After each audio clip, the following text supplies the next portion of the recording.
Joining us right now on ICANN Media is Casey Knightsky with CKR Global Risk Solutions. You're giving a chat on corruption, and tell us a little bit about it.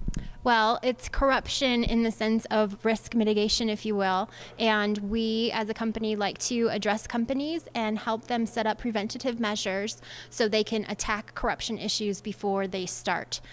So basically, before a regulator comes knocking at their door, we want to help them set up policies and procedures, help train their employees and get them having a particular understanding with what their risks are so they can properly address them. What is the scope? We are globally, so we are addressing Canadian companies because of the Canadian regulations that are being enforced most recently, but a company who has any type of potential corruption issues across the world are going to be at risk. There are high-risk jurisdictions, so based on where your business is doing its business, so to speak, in a particular location, you're going to have different corruption or potential corruption risks associated with those locations.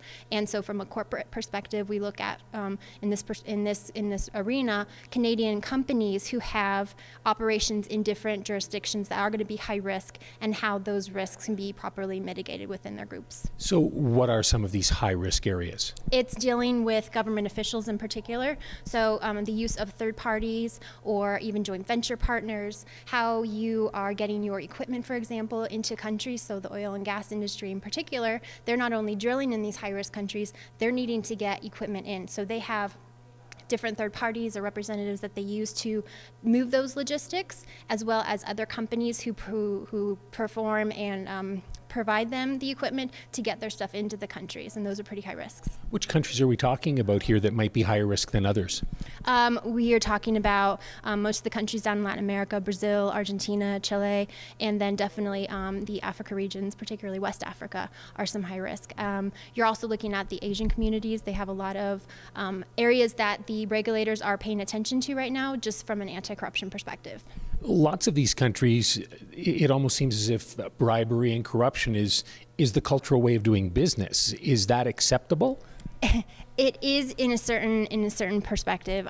There are exceptions to the rules. When you are within a particular locale, there will be almost how they do certain things in that region will be acceptable because it's acceptable under their laws of that jurisdiction, and so therefore it won't be seen as breaking those laws. But most bribes and dealing with providing lavish gifts and whatnot are never usually the accepted locale providers.